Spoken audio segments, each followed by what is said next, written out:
ହଁ ବ୍ଲଡ ଭାଇ ସେ ଯୋଉ କେତେ ପଇସା ତମେ କହିଲ ଦେଇଦଉନ। ହଁ ସେ କେତେ ତମର ସେ ଯୋଉ ଗୋଟେ ପେଟି କେତେ ଟଙ୍କା ନେଇକି ଆଉ ଏଇଟା ତ ତମେ 3ଟା କୁଆଡେ ଦେଇଥିଲ କନ୍ଦରପୁର କାଉଣ୍ଟରରୁ ଆଉ କଣ। ନାଇଁ ସେ ଯୋଉ ମଦ ଫିଷ୍ଟ ଯାହା ପଇସା ଗୋଟେ ନେଇଯିବ। ନା ନା ସେଗୁରା କଣ ଦରକାର ନାଇଁ ମୋ ସେଗୁରା ଭଲ ନୁହଁ। କମିଶନରେ ନେଇଯା କାହିଁ ନା ସେଗୁରା ଆମର ଦରକାର ସେ ଭାଇ ବସ ନେଇଯାଉ କାହିଁ ସେଗୁରା ଆମେ ସେଇଟା ଅଲଗା ନାଇଁ ନାଇଁ ଏଇ ଅଲଗା ନାଇଁ ହେଲା। ସେଟା ଦେଲା ବେଳେ ଏଇଟା ଗୋଟେ କଥା ନେଲା ବେଳେ ଗୋଟେ ନାଇଁ କଥା। ଏଇଟା ଯୋଉଟା ଦିଆହେଲା ନା କିଛି କେହି କିଛି ନାଇଁ ନାଇଁ କହିନାହାନ୍ତି। ଟୋଟାଲ ନାଇଁ ଫିଷ୍ଟ ଯାହା ନେଇକି ଯାହା ପଇସା କୁହ କୋଉଠି ନେଇଦେବି। ନାଇଁ ନା କିଛି ନାହିଁ ଆମକୁ ଖାଲି ମଦ ପଇସା ଟା ଫେରେଇ ଦିଅ ଆଉ କିଛି ମଦ ଦରକାର ନାହିଁ। ପଇସା ଫିଷ୍ଟ ପଇସା ସେ ଚିକେନ ପଇସା ସବୁ ନେଇ ନାଇଁ ପକେଇଛି କେତେ ଫିଷ୍ଟ ଟଙ୍କା। ପଇସା ଥାଉ ତମେ ତମର ରଖ ମୋର ନା କିଛି ନାହିଁ। ଆମେ କାହିଁ ରଖିବୁ ଆମେ କଣ ଦାନ ନା ଦଉଛ।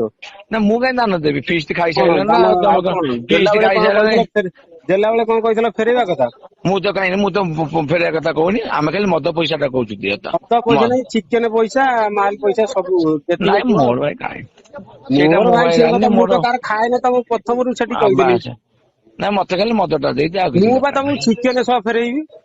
ହଉ ଠିକ ଅଛି ତମେ ତ ହଁ ମୋର କିଛି ଚିକେନ ନାହିଁ ସହ ନବାର କେତେ ନାଇଁ ଚିକେନ ହେଲା। ସହ କେତେ ଟଙ୍କା ହିସାବ କର। ନାଇଁ ମୋର କିଛି ନାହିଁ ମଦ ପଇସା ଟା ଖାଲି ଫେରେଇ ଦିଅ ମୁଁ ହେଲା। ବା ଚିକେନ ଫେରେଇବି ତମକୁ ଚିକେନ ଟା ଖାଇ ଦେଇଛୁ ଆମେ। ଚିକେନ ପଇସା ଆମେ ମୁଁ ତ ଚିକେନ ପଇସା ତମେ ଦେଇନି। ବା ଦେଇଛ। ନା ନା ମୁଁ ଦେଇଛି ଥରେ 10 ସେମିତିରେ ହେଲା। ହୁଁ ତାପରେ ସମର ଭାଇ କଣ ଦେଇଥିଲା ତମକୁ କଣ ମତେ ଆଉ ସମୟରେ ଆଉଥରେ କିଛି ଦେଇନି 4 ପଇସା। ସମତେ ଆମେ ତ ଏତିକି ଆଉ 5 ପଇସା ଦେଇନି। ତମେ କହୁଥିଲ 4,000 କଣ ଦେଇଥିଲା। ସିଏ ତାର କଣ ପାଇଁ ତମେ ଦେଇଥିଲା କଣ ସିଏ କହିଛ ଜାଣିଥିବ। ସେଇ ଯାହା କହିଥିଲ ପିଏସ ପାଇଁ ଏତିକି ତ ଆଉ ସେତିକି ଆଉ 4 ଚିକେନ ପାଇଁ ଏତିକି ତ ଆଉ କିଛି ନାଇଁ ନାହିଁ। ତମର ଯେତିକି ପଇସା ହିସାବ ନାଇଁ କରି ମୋର କୁହ। ଯୋଉ ମଦ ପଇସା ହଉଛି 28,000 ରୁ ଗୋଟାଏ ପେଟି ଦେଇଛ ମଦ କାଟିଦବ ଆଉ ମଦ ତ 3ଟା ପିଇବା କାଉଣ୍ଟର। ପାଇଁ ଦେଇଥିଲ ପୁଣି ମାଗୁଛ କାଇଁ। ମତେ ପିଇବା ପାଇଁ କାହିଁ ଦିଆ ହେଇଥିଲା ଆଉ କଣ ପାଇଁ ଦିଆହେଇଥିଲା। ମତେ କିଣିବା ପାଇଁ ମତେ ଦିଆହେଇଥିଲା ନା। ମତେ କାହିଁକି ଦେଇଥିଲ ତାହେଲେ। ମତେ କିଣିକି ଦବାକୁ ଦିଆଯାଇଥିଲା। ମତେ କିଣି ମୁଁ କଣ ଦୋକାନୀ।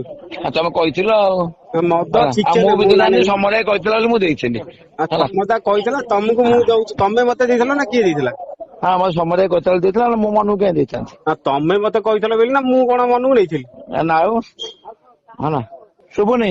ଆଜି ଶୁକ୍ରବାର ଅଛି ତମ ଘରକୁ ଚିକେନ 10 କିଲୋ ଆଉ ପଇସା ଟା ପଠେଇ ଦଉଛି। ନାଇଁ ସେ କଣ ହବ ଚିକେନ ଆରେ ସେଥିରୁ ମିଳିବ ବ୍ୟସ୍ତ ହଉ।